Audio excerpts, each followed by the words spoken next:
नमस्ते साथियों, आपके अपने YouTube चैनल जीके बीएल शरण पर आपका स्वागत है। साथियों, रीट की ऑफिशियल आंसर की आ चुकी है। आपने अपना स्कोर मिला लिया होगा। आपका कितना स्कोर बन रहा है ये आपको सब ने मिला चुके होंगे। अब कई साथियों के कमेंट आ रहे थे कि इसके लिए हमें हमारा स्कोर ये हो रहा है, हमें कितने नंबर से आएंगे हम पास हो गए। तो इसके लिए अगर न्यूनतम उत्तीर्ण की बात करें, ये डिटेल्ड विज्ञप्ति है रीट की, उसमें दे रखा है।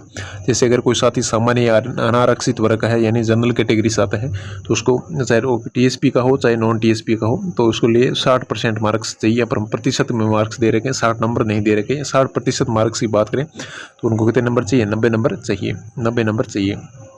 इसी क्रम में अगर अपना आप बात करें, अगर अनुसूचित जनजाति यानी एसटी कैटेगरी से, शेड्यूल्ड ट्राइबल से, तो उसको अगर 55% नॉन टीएसपी से, अगर नॉन टीएसपी से तो उसको 55% मार्क्स चाहिए। तो इसमें अगर अपन 55% की बात करें तो 82 पॉइंट में 82.5 मार्क्स है। 82 पॉइंट है मतलब 82.5 नंबर चाहिए। और अगर टीएसपी क्षेत्र से है, जो कि टीएसपी क्षेत्र अपना है, तो उससे अगर टीएसपी क्षेत्र को बिलोंग करता है तो उसको 54 नंबर चाहिए, 54 नंबर चाहिए। इसी तरह अगर कोई है एससी कैटेगरी से है या ओबीसी से है या एमबी से है या ईडब्ल्यूएस से है तो उसको 55% मार्क्स से यानी 82.5 यानी 82 या 83 नंबर चाहिए। इसी तरह अगर कोई समस्त श्रेणी विधवा या प्रत्यक्त महिला या भूतपूर्व सैनिक है उसको 50% मार्क्स चाहिए। तो 50% की बात करें अपन तो ये अपने आ जाएगा, तो ये 50%, तो इसको लिए 75 नंबर चाहिए। 150 का आधा 50% 75 हो जाएगा।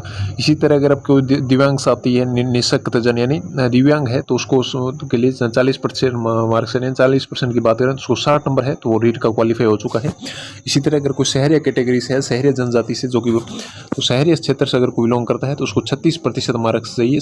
स्पेशली शहरी के लिए 37% है और अनुसूचित एसटी के लिए नोटिस भी क्षेत्र उसको 37% चाहिए यानी 54 नंबर चाहिए, 54 नंबर चाहिए।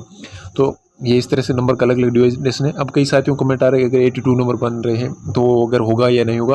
अगर साथियों अगर नॉर्मलाइजेशन होता है, क्या होता है अगर नॉर्मलाइजेशन हो जाता है, अगर नॉर्मलाइजेशन तो कई जैसे अगर किसी का मतलब जैसे 23 तारीख को सेकंड शिफ्ट का पेपर टफ था तो उसका अगर स्कोर बढ़ता है तो अगर 82.3 से आपका अगर स्कोर बढ़ के या अभी अगर एक ज़्यादा हो रहा है तो आप क्वालिफाई कर चुके हो, आप मेंस की तैयारी शुरू कर सकते हो। अगर आपका स्कोर 82.5 से या 90 से या 54 से या आप जिस कैटेगरी से आप बिलोंग करते हैं उस कैटेगरी के जो स्कोर अभी मैंने बताया उससे आपका अगर कम रह रहा है तो उसके लिए आपको रीट मेंस के लिए क्वालिफाई नहीं कर पाओगे। तो ये नॉर्मलाइजेशन के ऊपर निर्भर करता है। अगर नॉर्मलाइजेशन होता है वो आपका स्कोर बढ़ जाता है, या हो सकता है किसी की स्कोर कम हो जाए, लेकिन कम ही ऐसा कभी नहीं होता कि अगर जो बंदा अगर 82 मतलब ओबीसी कैटेगरी से वो 82.5 नंबर ले चुका है तो उसका स्कोर, अगर उसके पेपर की स्कोर कम हो रहा है तो उसको स्कोर कम नहीं कर सकते, मतलब पासिंग मार्क से कम स्कोर नहीं ला सकते, चाहे उसको नॉर्मलाइजेशन पारी का पेपर की स्कोर घटाया जा रहा है। तो अगर आप पास हो चुके हैं तो आप पास हो, लेकिन अगर आपका स्कोर कम हो रहा है तो आपकी किस्मत पर नॉर्मलाइजेशन स्कोर बढ़ते हैं तो आपका स्कोर बढ़ सकता है। अब कई क्वेश्चन साथियों कमेंट आ रहे हैं कि बोनस के क्वेश्चन कौन कौन से हो रहे हैं, उसका वीडियो सभी पारियों का अलग अलग जो क्वेश्चन बोनस हो रहे हैं उसके वीडियो अपलोड कर दिए गए हैं, आप वहाँ जाकर देख सकते हो। टेलीग्राम चैनल उनकी PDF सेंड कर दी है, तो टेलीग्राम ज्वाइन करके आप वहाँ पर भी उसकी PDF देख सकते हो। Thank you.